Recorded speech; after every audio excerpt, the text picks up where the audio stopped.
नमस्कार दोस्तों, स्वागत आपका मेरी और एक नई वीडियो में। आज हम बात करेंगे अंग्रेज भारत क्यों आए थे, उनका भारत का कब्जा कैसे हुआ। चलो शुरुआत करते हैं।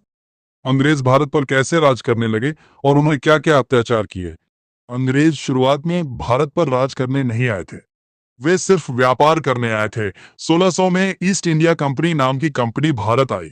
उस समय भारत बहुत अमीर देश माना जाता था। यहाँ मसाले, रेशम, कपड़ा और सोना चांदी बहुत मिलता था। धीरे धीरे अंग्रेजों ने भारतीय राजाओं के बीच की लड़ाइयों का फायदा उठाना शुरू किया। वे एक राजा का साथ देकर दूसरे राजा को हराते थे और फिर उस इलाके पर कब्जा कर लेते थे। 1757 की बैटल ऑफ प्लासी में अंग्रेजों ने बंगाल के नवाब सिराजुद्दौला को हराया।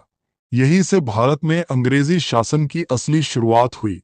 इसके बाद अंग्रेजों ने धीरे धीरे पूरे भारत पर कब्जा करना शुरू कर दिया। भारतीय राजाओं से भारी टैक्स वसूले गए। किसानों से इतनी ज्यादा लगान ली जाती थी कि कई किसान भूखे मर जाते थे।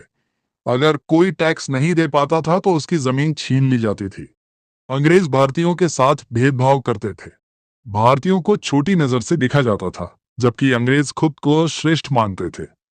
बड़े पदों पर सिर्फ अंग्रेजों को रखा जाता था। भारतीयों को अच्छे अधिकार नहीं मिलते थे।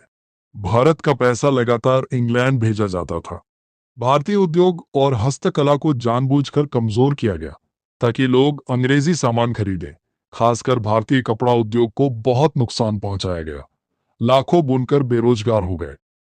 अंग्रेजों ने कई कठोर कानून बनाए। लोगों को बोलने की आजादी नहीं थी। जो अंग्रेजों के खिलाफ आवाज उठाता था उसे जेल में डाल दिया जाता था या सजा दी जाती थी।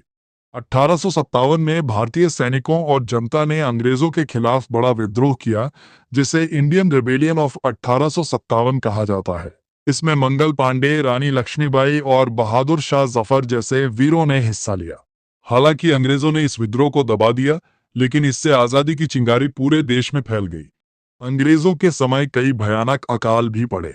लाखों लोग भूख से मर गए, लेकिन अंग्रेज भारत से अनाज बाहर भेजते रहे। लोगों की हालत बहुत खराब हो गई थी। 1919 में जलियांवाला बाग मासाकर जैसी दर्दनाक घटना हुई।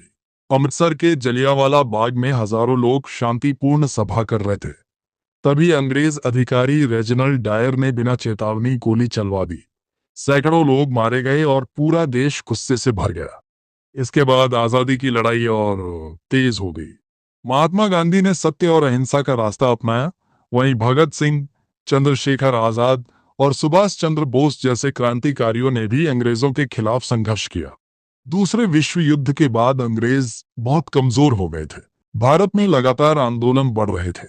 आखिरकार अंग्रेजों को समझ आ गया कि अब भारत पर ज्यादा समय तक राज करना संभव नहीं है। 15 अगस्त 1947 को भारत आजाद हुआ। लगभग 200 साल पुराना अंग्रेजी शासन खत्म हो गया और भारत एक स्वतंत्र देश बन गया।